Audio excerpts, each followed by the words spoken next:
I've been drinking Kool-Aid jammers like I did when I was 9. Cause I like to pretend that I haven't lost the time.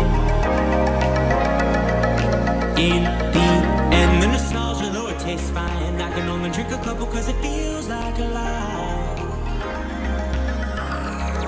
We play Halo and we'd lay low in our basement until the sun began to rise. We would go to school but not learn too much, cause it's hard to read when you've got tired eyes.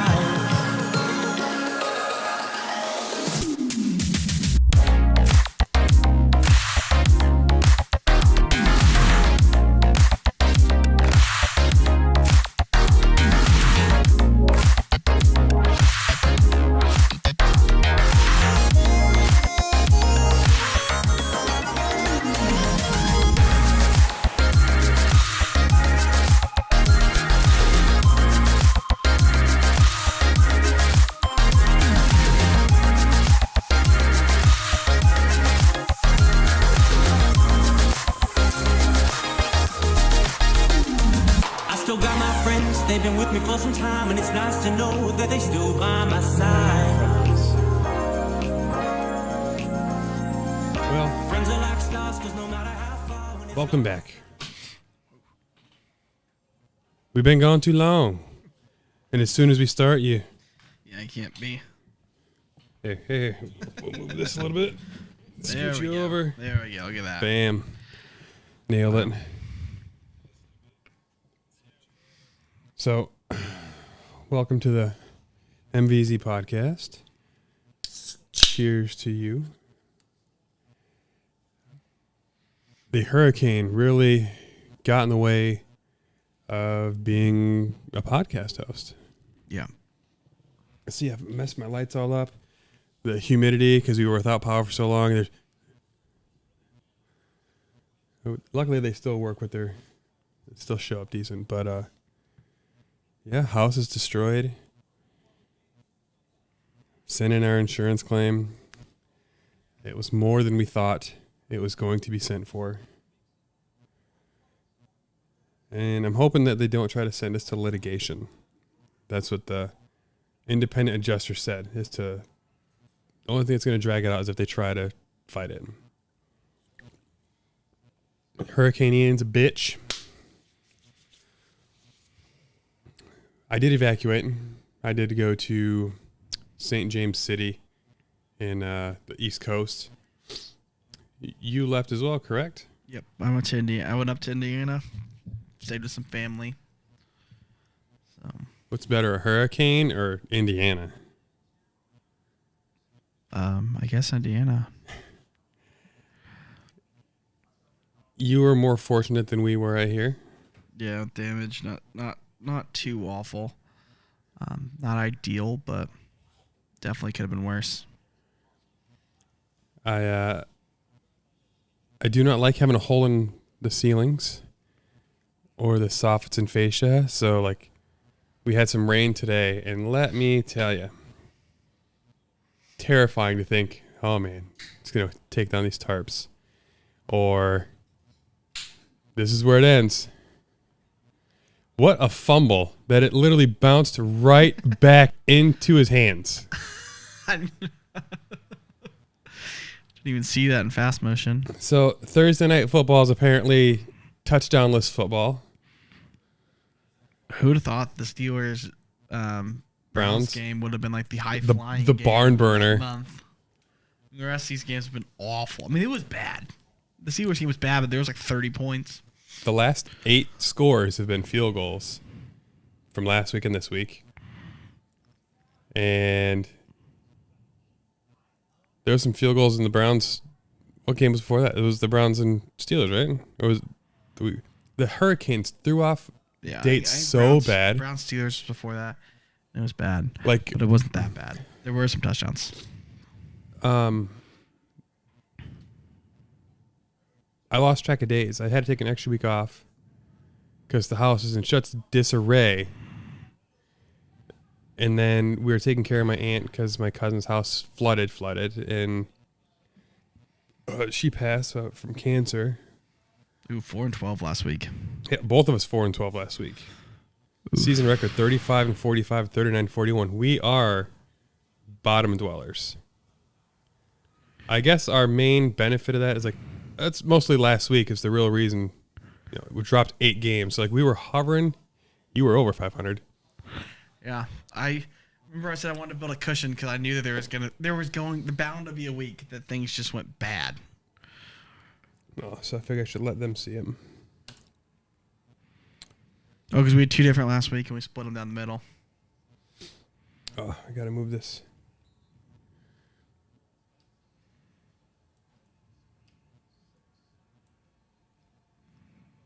Oh no, that's so yeah. People can see that. My bad.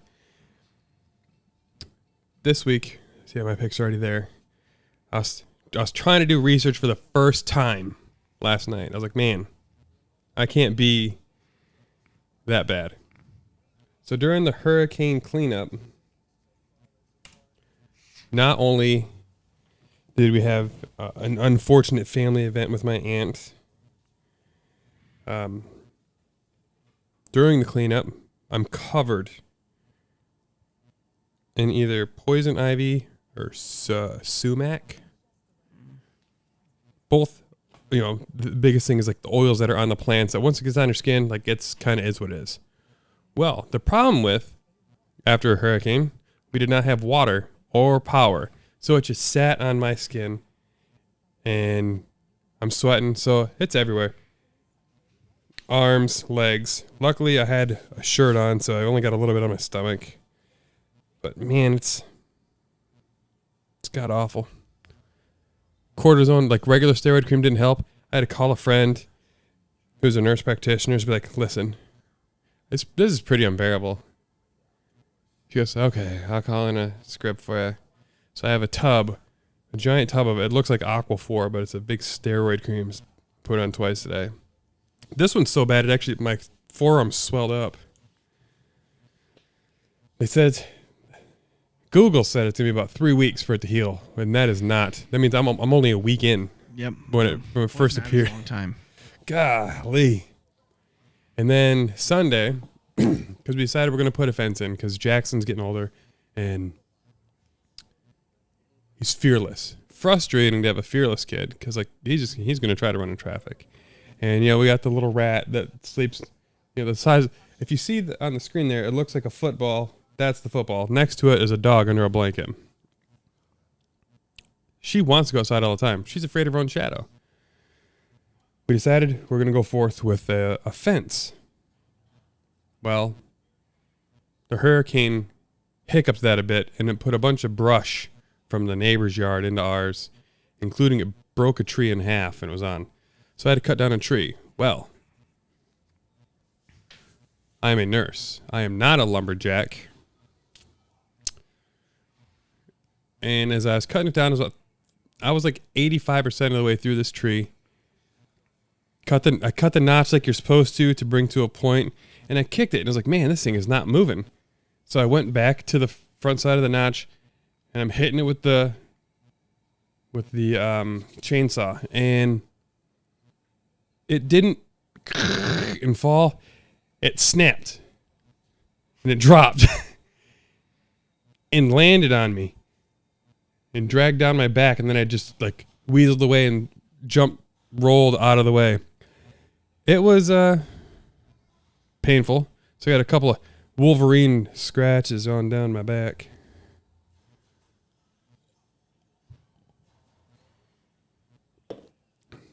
I mean, he was getting sacked. Poor Fields has been eating it the last couple drives. Do you see before last week? So not counting last week, I didn't check, but Fields had less completions than Cooper Kupp had receptions. I did see that, and it actually wasn't even that close. Did he catch him last week? Maybe. Yeah, because he had like 17 completions. We'll pull it up here. Fields is hurt though. He got rocked pretty good that last drive while trying to score before half. The Bears have moved the ball pretty well. I know he's under 50%, only 89 yards. Oh, come on. I think they need to give that ball in space to V12 there. Easy throw for Justin Fields, and let Oh boy, run. All right, Fields has 49 completions on the year through 5 games. And Cup has. That's gonna be tight. Oh, Cup has. I think Cup has 49. I think they're tied. I'll tell you what, Montgomery has not looked good this game at all. Holes, they're closing up quick on him. He's 49, so they're tied. So this is the week. Fields can pull away. why? Oh, they're bye week? No, I'm just saying he's a quarterback. He should be able to pull away in the second year. Well, look at that numbers. Justin Fields, 104 He has passes, fewest. Sacks, third most. Time to throw, longest. That's an unfair number because that skews because he evades and rolls out. See, that's perfect. 4 yards, bam. Just get him in rhythm. There you go. And that's 9. See, he knows that Cooper Cup stat. He's like, I only have to get to like 15 today, and I'm probably good.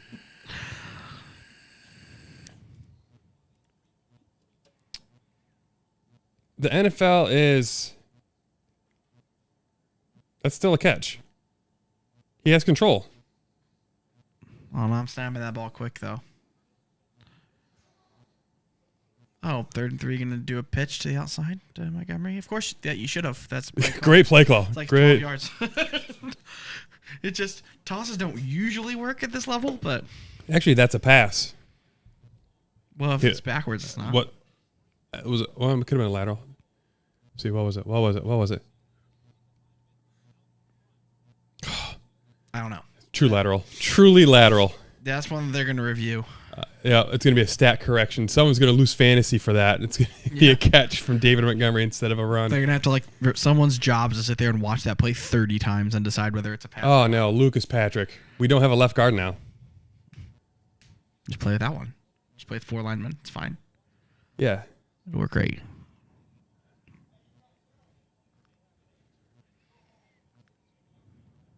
Oh, no. Schofield's coming in. He's not looked good in practice. Admiral Schofield? Smith Marsette's been playing a lot. He's been in a lot of snaps. He hasn't got a catch yet, but he's been in a lot of snaps. No, that's not true. He had one last week. He fumbled it, but he caught it. Didn't he have one catch in a fumble last week? 2 catches, I think, and 1 fumble at the end of the game. Yeah, the fumble, the fumble that sealed the game. It's upsetting. But you know what? He's got almost no play time either. He's only been in like 6 games in his career. Fields sprinted downfield and consoled him immediately afterwards. Is Mooney allowed to catch it this much? I don't think so. I'm glad What penalty? Over 50 receiving yards. he's getting the Cooper Cup treatment. 10 pass completions for Fields. It's not even the 4th quarter yet. Come on. We got the wrong St. Brown is what it is. Equinemius was good at Notre Dame. He's a great blocker, smart player. Do wide receivers from Notre Dame work ever? The answer is no. They don't. So you're just giving up entirely on Claypool, huh? Oh, yeah. I've given up 100% on Claypool. Pass! That's a touchdown. He's been dropping the ball. Man, oh no. It only costs you 1 quarterback. It's going to be a roughing. Oh, UG. Pushing him up. I think he plays better hurt, like when he was against Clemson, when he broke his ribs. Look they scored a touchdown with 12 men on the field.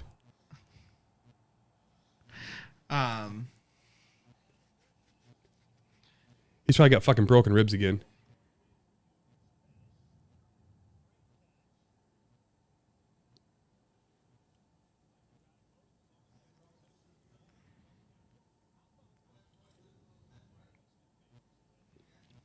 If they're counting that right foot touching first. Oh, he was. That's a touchdown. Don't take it away.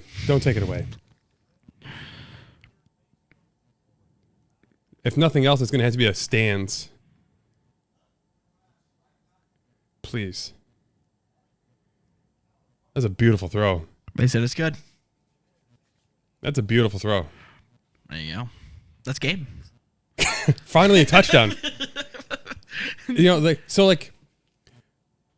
Because the Bears are in such a massive market, it's crazy how much negative pub they get. Because Chicago is not a patient city. No, it is not. We are immediate gratification. Same with Philly. I mean, when Philly's average, the fans hate them. They're 5-0 right now. If they lose this week, the sky is falling. They lose this week, everyone's gonna be like, "Wow, still can't beat the Cowboys, bum franchise." Like, they're gonna be so not even the best team in your own fucking division. But like, the Bears have shown a lot of growth through these games. Week 1, complete write-off, garbage. They looked bad in the win against Houston. Outmatched against the Packers. The Giants game was kind of rough to watch in general. It was very sloppy. I mean, they've really only played 4 games. Yeah. That first game's it's a wash. They won the game. They could have lost the game. They could have won that game by 20 or lost it by 20, and I get nothing out of it. And then last week against the Vikings, the second half, Fields was a G. Had a 114 passer rating. Like, there's growth every week. I keep sending you the damn what I need is the PFF. What's best for me financially is for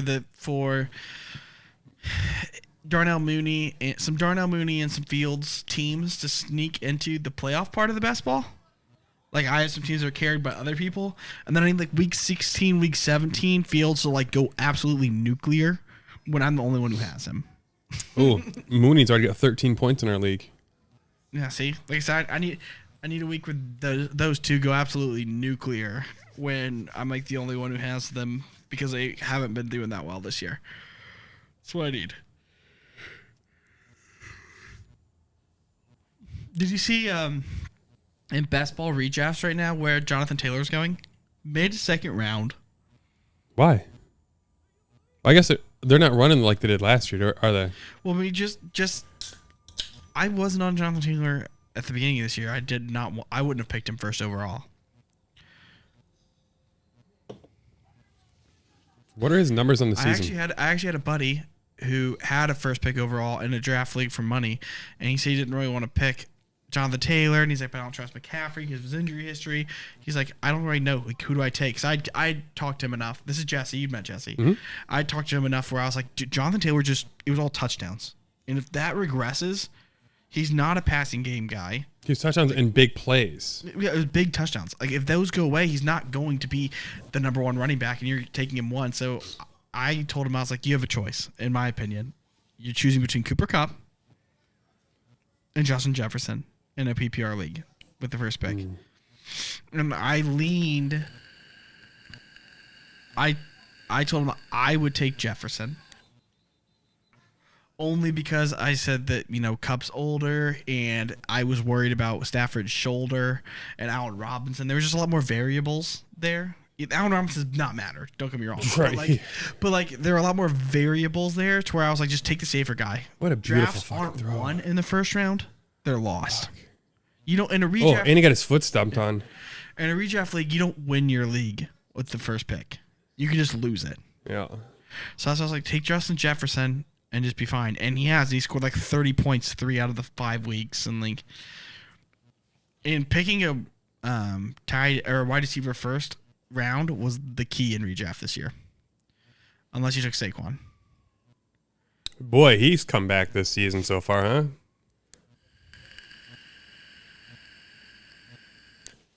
So, you're my friend, but you're also much smarter at this than I am because you've been such a compulsive gambler. Smarter at what? Player evaluations. Oh. How do you lean towards in Fields? I haven't watched a ton. He looked good in college, but they all the thing is I take college into account very minimal.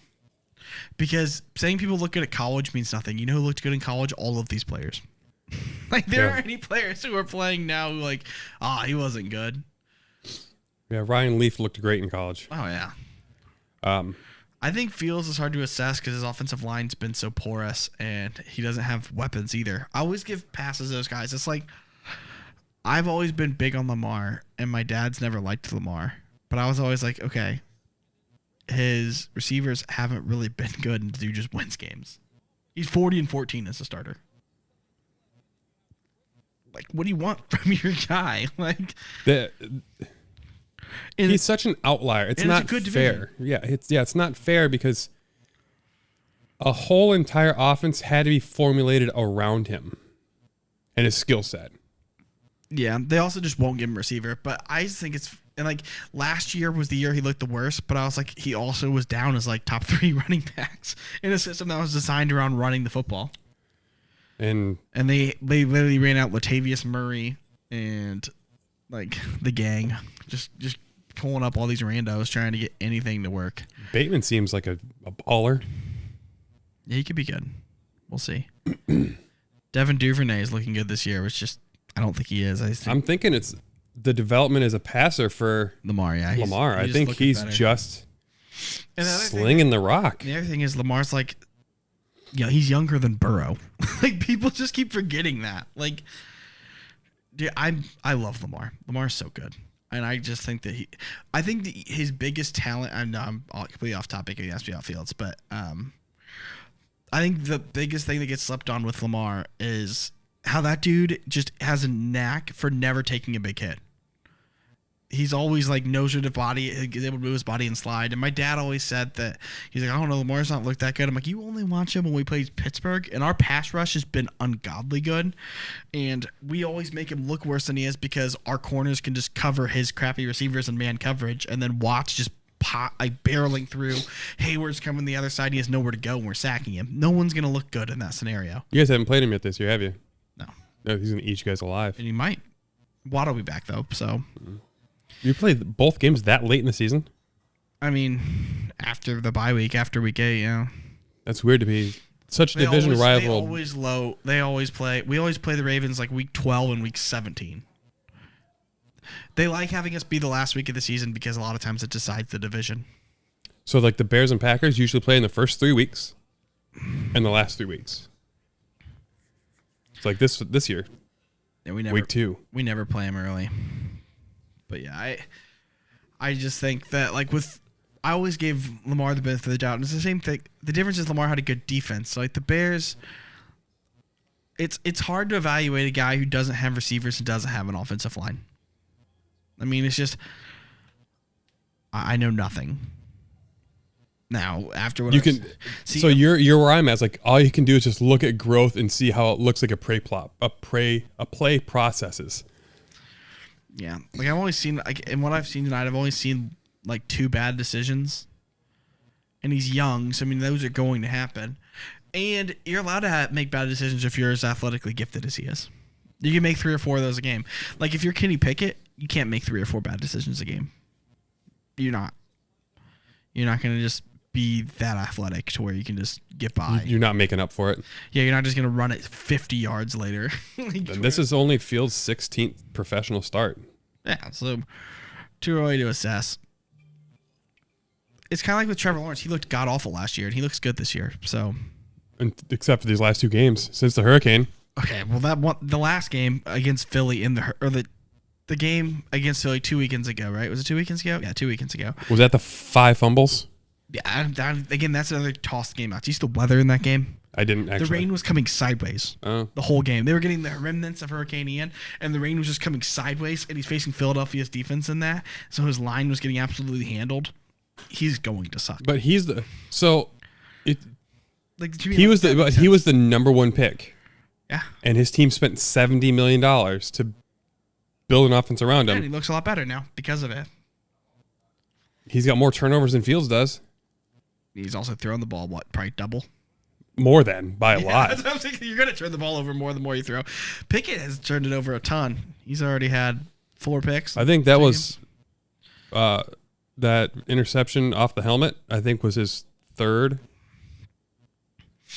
Well, 4th. He was his 4th. Because obviously it's not sheer number of turnovers. It's a turnover per thing that matters.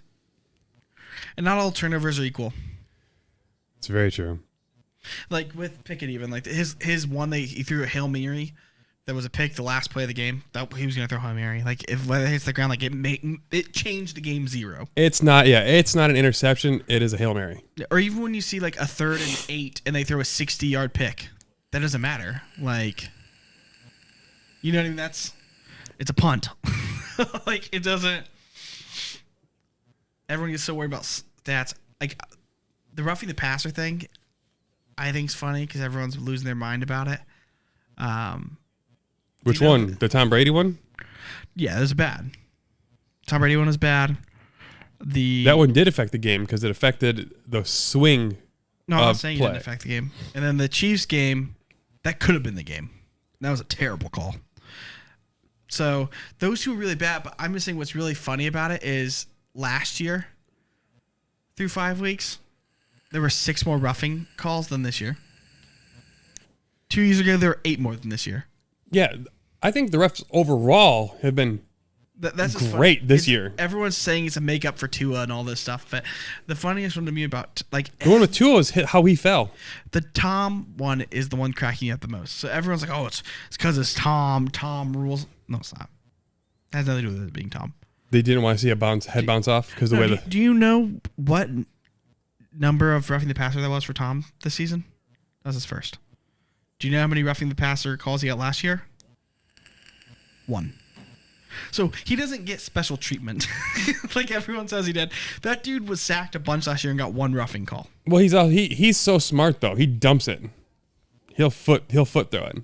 But I'm saying he was sacked a lot last year and had 1 roughing call. So like he doesn't get treated with kid gloves like everyone thinks he did. I think the problem was in fast motion. They flipped him around, and his knee bent weird. And I think they're like, "Oh, he injured him," and it was like reflex. And when any quarterback gets hurt, that flag comes flying, fair or not. The easy solution, just make it reviewable, and then it's fine. Just make roughing calls reviewable. I do think with New York that would make it so much easier. Yeah. Remember when we made pass interference calls reviewable, and then no one challenges them because you just never win anyway. Like it just doesn't. Like. It doesn't even matter. Yeah, because the wide receivers are hand jockeying just as much as. When's the last time you've seen a pass interference challenged? Is it still available? Yeah. I've not seen it in like 2 years. I thought they removed it. I've not seen it in like 2 years. Fair enough. Yeah, I think roughing should just. I think roughing the passer and pass interference calls should be automatically reviewed. Yeah, they should be. There's people in the booth in a quick convo with in New York at all times. Yeah, those should be reviewed automatically, and they can even make a rule of pass interference beyond 15 yards is automatically reviewed. Yeah, because that's a game changer. Yeah, just because like it can be a 35-yard swing. I've seen 40-yard plays that they call pass interference that the defender picked it even, and it's like if that's not pass interference, it's a pick.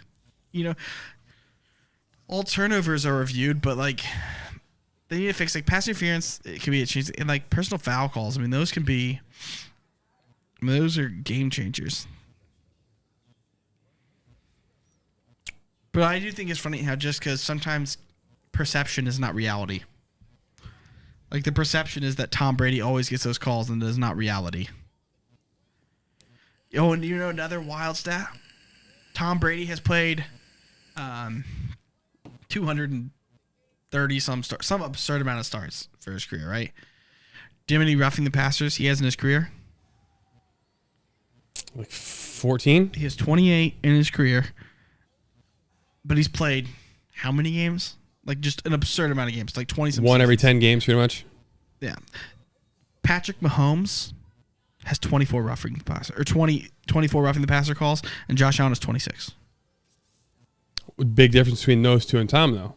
The mobility. They escape the pocket that bit and they throw it, and it's that. But everyone always says that those guys don't get calls. That's the one thing everyone always says. How many does Lamar have? That's the more important one. He probably doesn't have any. But I'm saying it's like right. Everyone. But again, is that true? That's my perception. But the perception is that the more mobile you are, the less calls you get, and that's clearly not true.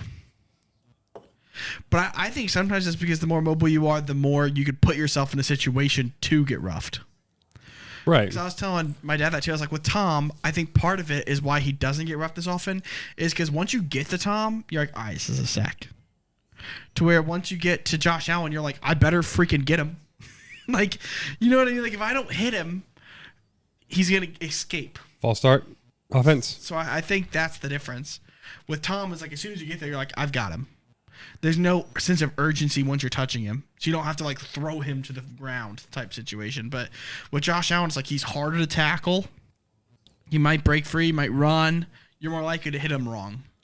I hope people took the under in this game. You should just bet the under on every Thursday night game and just print money.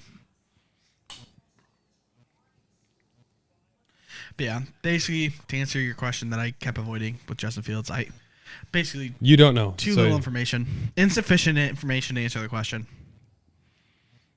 And the sad part is he's one of those you might never know. Like David Carr, I think we'll never know. You mean Derek? David. Older brother David Oh, Carr. from the Texans? Texans, yeah. I think we'll never know. I think they broke him. Yeah. He got sacked like 60 times a year for like 3 years. And like, I think it broke all of his ability to read. It made him scattered. Then they just gave up on him. He got beat up all those times. Never really had anyone to throw to. And then he just never played it anymore. So like, I think a lot of times it's like, we'll never know if he was actually good or not because he never had the opportunity to succeed. Oh. You know, this is what, week 3 of Prime or week 4? I lost internet for 2 weeks. So like, I haven't watched football for 2 weeks. Has it not been every week this year? Has it not been all 6? They didn't do the first week. They definitely did week 2. So this is week 2 was Chargers Chiefs. So this is the 5th one. I feel like their cameras have gotten worse from 3 to this week. Like they don't care anymore. They have the Chiefs Chargers. And they're like, let's show it. Now they're like, let's just spin those. Like the Browns Steelers was pretty good because I watched that on my iPad with the stats and shit. This one, the way that they keep doing that weird wannabe Fox one that the XFL first did when it drops back and it follows. I hate it. It's very poor. It's such a drop down. You don't get a view of anything other than the offensive line. Okay, so one more thing I want to touch on before we do the picks and get out of here. Victor Wembanyama. I was hitting you up about that. Is that a person? I hit you up about him. I showed you a video. Victor Wembanyama, the basketball guy. Oh. The 7'4", 3-point point guard. The Kobe Giannis player. Yes, the Giannis Porzingis guy. That's what I was kind of comparing him to. But yeah. Dude. That dude's going to break the NBA this year. Like, he's not even in the league this year, and he's going to break it. So where is he? He's D-League, right? He's in France. He's not even drafted yet. No, he's in France. He's 18. He's not eligible to be drafted until next year. I swear I saw retweets from so many NBA beat writers. He did a friendly against the G League. He did 2 friendlies against the G League, and he effed him up. He averaged 36.5 points, 5.5 blocks. In like the second game, he made 7 3-pointers at 7'5". Like, how do you guard a guy who could take the ball up and make 7 threes in a game and he's 7'5"? Dude looks good. And I think he's 18. He's gonna, to me, his ceiling is best player of all time. The only thing I think that stops him from being minimal an all-star, like a perennial all-star, is injury. Injury is the only way he's not a perennial all-star because he's gonna need to bulk up because he's so lanky. And just tall guys like that get hurt. Yeah. I mean, Joel Embiid got hurt. He had a little bit of that for a little bit. Greg Oden. I mean, when you're over 7 foot, you just seem to be a little more prone. Well, yeah, there's so much. Your long bones are so long. Mm-hmm. There's so much stress on every single tendon. So, like, plantar fasciitis is such a real fear on the bottom of the feet. Your Achilles have so much stress. Fasciitis was a Bill Walton problem. He was 7'2". That's the thing. It's like, to me, that's the only way he doesn't fail, or that he does fail. And so regardless of this year is going to be the most, like, the strangest year of all time. So you're going to have like 6 or 7 teams, at least, out of the 30, tanking. From start to finish. Like, not even trying. Like, just their healthiest players, like, you're not playing tonight. We have a chance to, like, we're playing another bad team, you're out. You have the flu. Sit down. Like, that's going to happen.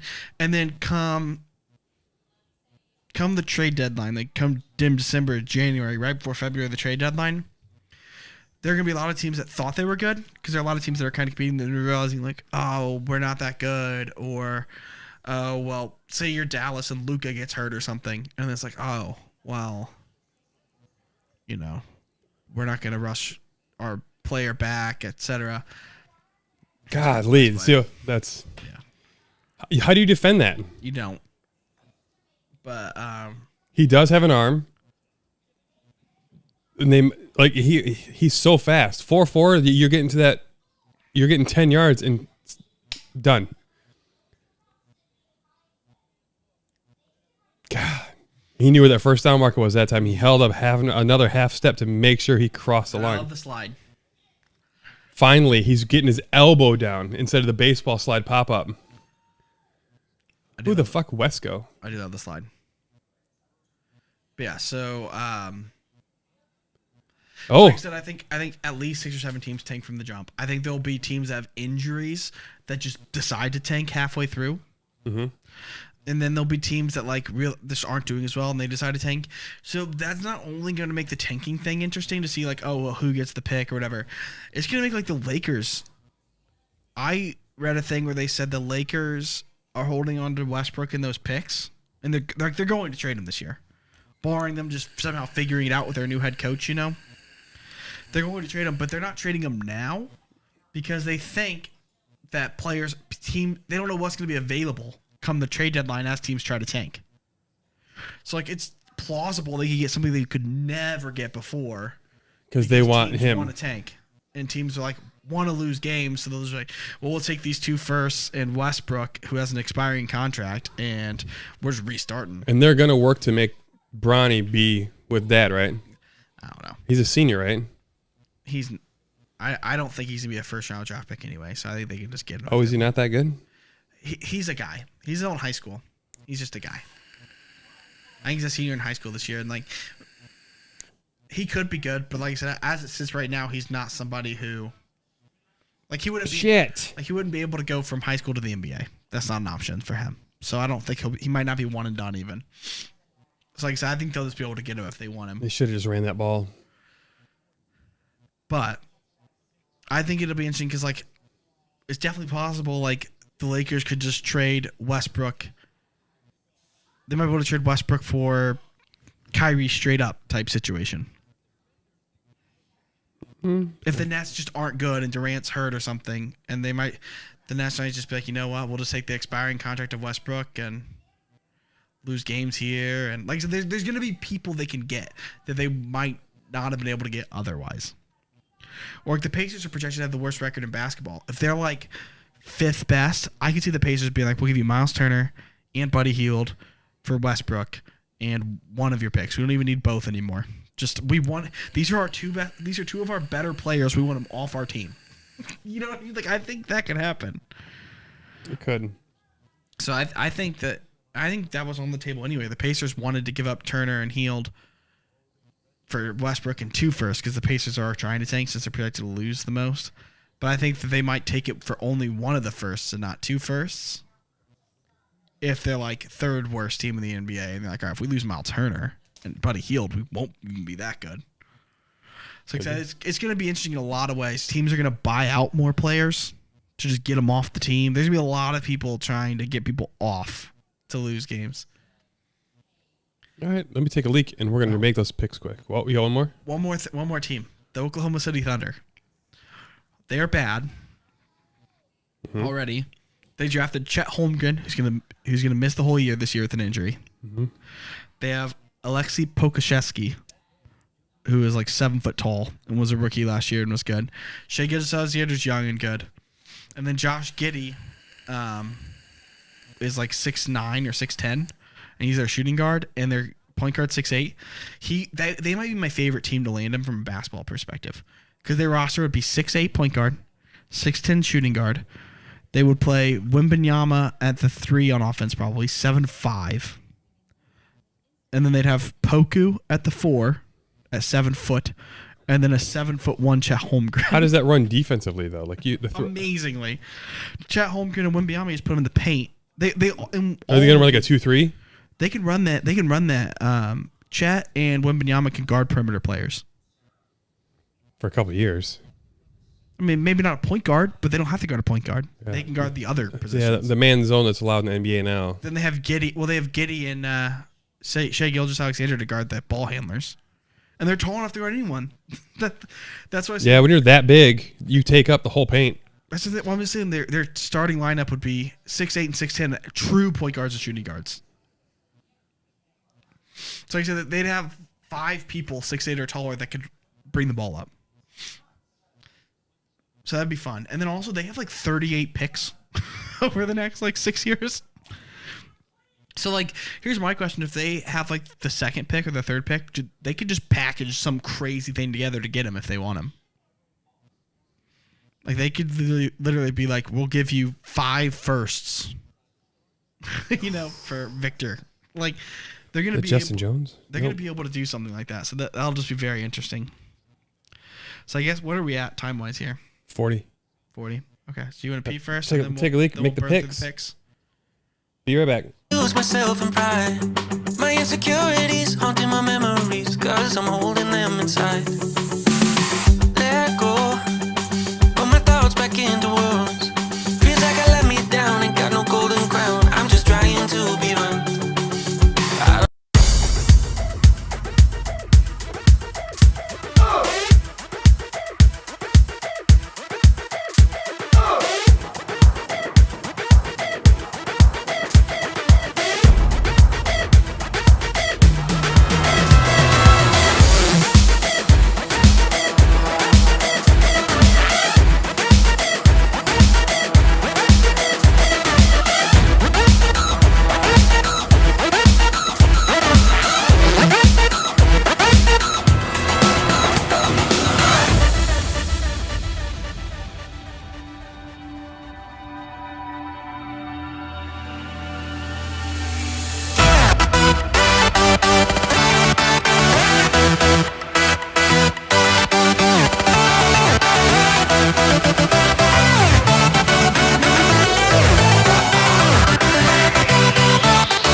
Fucking Bayless.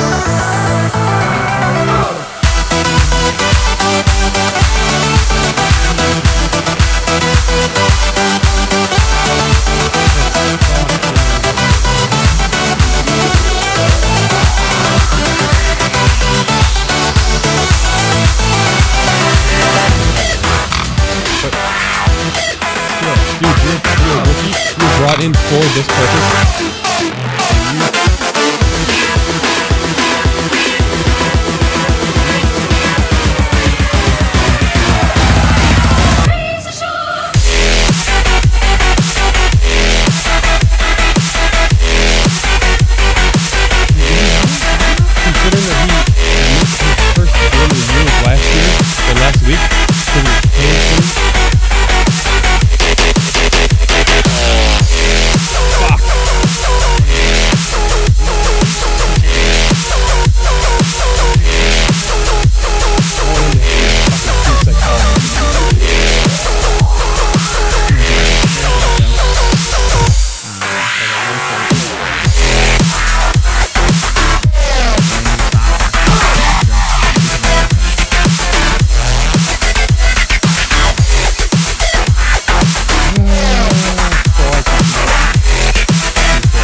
lie to myself and say that it can work out.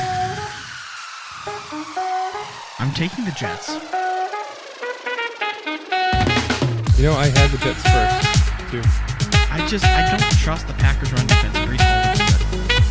Ravens. I don't want the Giants to actually the Falcons, they've covered every week.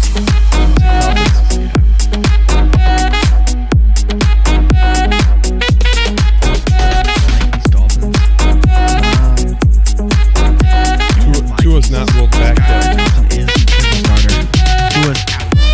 And they said even if Teddy can play,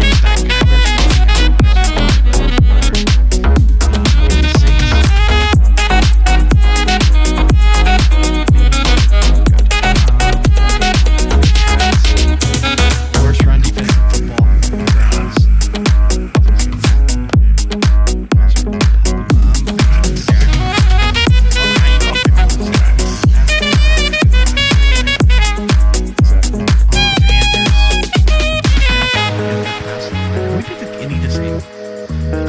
And you also don't know is PJ Walker still going to project to be the starter? Yeah, he is starting. Which isn't good. Don't get me wrong. Who calls up the Ravens and the Bears? Just don't feel like a lot. And the Vikings. I was like, it just feels like a lot. This is all right. I know, but you know what? I think I want to believe in Gino. I want to believe in Gino. I don't believe.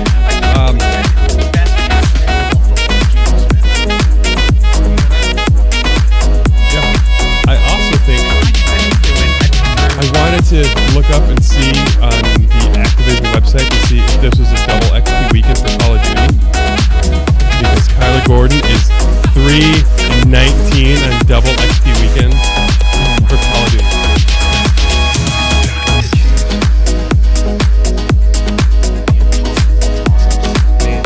One of us is going to do amazing and one of us is going to suck. No. That's not how it's going to be.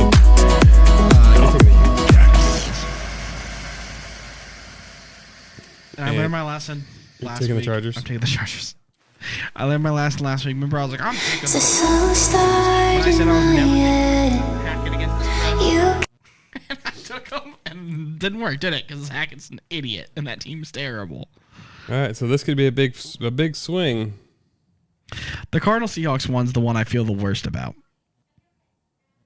Like, the Chiefs-Bills, I don't feel bad about, because to me, that's a true coin flip. Which one? The Chiefs-Bills, like, to me, that's just like, It's a barn burner. Like, if I was a gambler, I wouldn't even play that game. no, you can't, I wouldn't touch it. But we pick every game, so right. Seahawks, Cardinals, I just bet the over. It's like at 50 points, I just bet the over. Those defenses suck. Oh, where is it?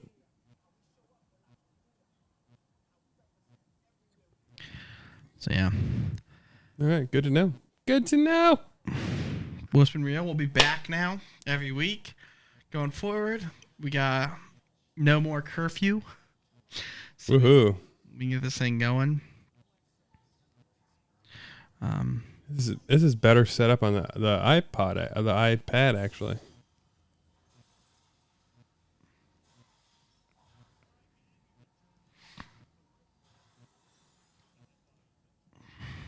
I just wanted it to look nice and even. Sure. All right. So it is marked so people can see, people know what's going down. Oh, that faded nice. You see that? First career Watch rushing the- touchdown. Watch this. Oh shit, wrong one. Thanks. It's pro shit. All right, so now that it's actually the Bears actually to cover, the Bears need a touchdown because they're down 2. Spread's 1. Well, it's been real. It's been fun. We will be back Let's see what's next Thursday's game. Anything good? You think? Ravens, Browns. Ooh, is it Ravens Browns? No. Saints Cardinals. Hey, and then Ravens Bucks. That'll be good. 2 weeks. Take care, y'all. Thanks for listening to the On Call Podcast. Check us out on Twitter at OnCallPod. Interested in being a sponsor or want to be on the show? Drop us an email at oncallpod@gmail.com. For more info, go to oncallpod.com.